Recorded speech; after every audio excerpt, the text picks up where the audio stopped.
भारत पाकिस्तान के बीच व्यापारिक संबंध पूरी तरह थम गए हैं। पहलगाम में आतंकी हमले के बाद भारत ने अटारी चेक पोस्ट बंद कर दिया है। इसके साथ ही दोनों ओर से आवाजाही बंद हो गई है। जवाब में पाकिस्तान ने भी भारत के साथ सारे व्यापारिक रिश्तों पर विराम लगा दिया है। यहाँ तक कि पाकिस्तान होकर अफगानिस्तान से आने वाले सामानों पर भी रोक लग गई है। हालांकि जानकारों का मानना है कि पाकिस्तान के इस कदम का भारत पर शायद ही असर पड़े। We were exporting close to around $500 million to Pakistan.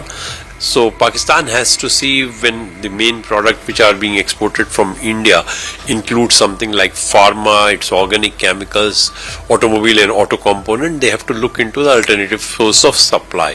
So far as India is concerned, 455 million out of India's export of 440 billion is completely minuscule.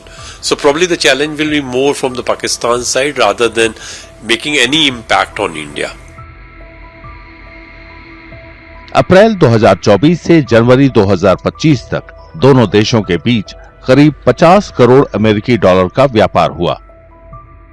इसी दौरान भारत के वैश्विक व्यापार का आंकड़ा लगभग 800 बिलियन अमेरिकी डॉलर था। भारत से पाकिस्तान निर्यात होने वाले सामानों में जैविक रसायन और फार्मास्यूटिकल उत्पादों की हिस्सेदारी लगभग 60% है। पाकिस्तान ने अटारी वाघा सीमा के जरिए अफगानिस्तान के साथ भारतीय व्यापार पर भी रोक लगा दी है। 2024-25 में भारत ने अफगानिस्तान को करीब 264 मिलियन डॉलर का सामान निर्यात किया था। वहां से 592 मिलियन डॉलर का सामान आयात हुआ था। भारत से अफगानिस्तान ज्यादातर समुद्री रास्ते सामान जाते हैं, जबकि अफगानिस्तान से आयात पाकिस्तान से होकर जमीनी रास्ते होता है। India's export to Afghanistan was in any case was through the sea route only, mostly through Iran and other countries. We are also using the INSTC route to reach Afghanistan. That will continue. Probably Afghanistan may also look into whether there will be an alternative route of supply to India.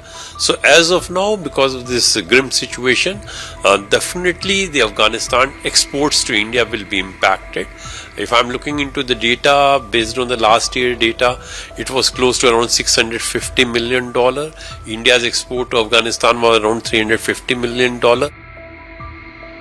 Pakistan ने तीसरे पक्ष के व्यापार पर भी रोक लगा दी है।